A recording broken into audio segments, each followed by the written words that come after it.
Hello and welcome. In this video, I'm going to show you how to do the join as you go method.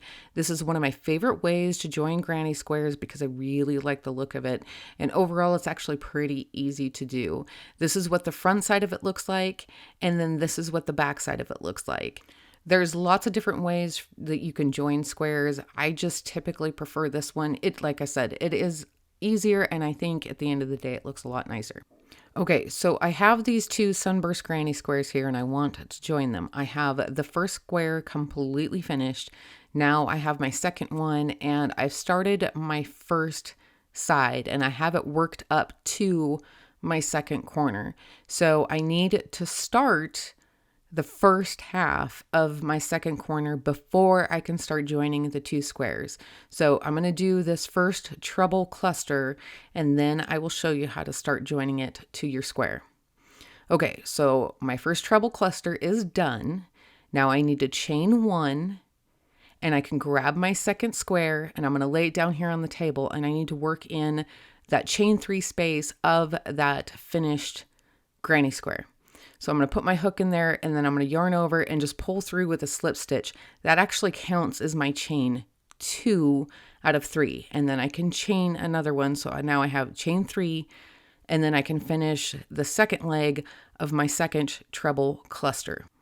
Okay, now that I've attached my first corner to my first square, I can move into that next space and then I'm going to slip stitch just like I did with the corner. And then I can immediately go in with my double crochet and finish out the 3 double crochet clusters. It doesn't matter what stitches you're using. This is going to be the same process.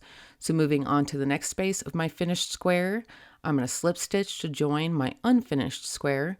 And then I'm going to move in to my half double crochet cluster. And then moving on to the next space, I will join with a slip stitch from the finished square to the unfinished square. And then moving on to the next chain 2 space, I will do my double crochet cluster. And then in the next space, I'm going to start the first part of the corner, the second corner on my unfinished square. So as soon as I can get my hook in there, I will join that with a slip stitch.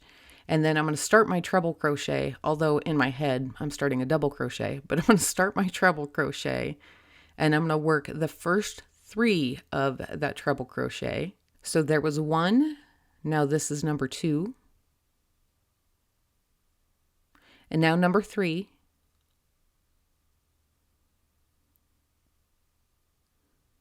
and I'm going to chain 1, and just like I did on that first corner, I'm going to slip stitch into the second corner of my finished square, chain 1, and then finish my final 3 treble crochets for that corner.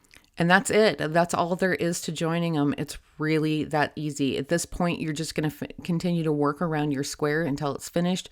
Join it with a slip stitch, tie in your loose ends, and then you are good to go. Super duper easy. If you missed anything, please feel free to go back and rewatch. I will also have a link down in the description below for written instructions on the Ruby Grace blog.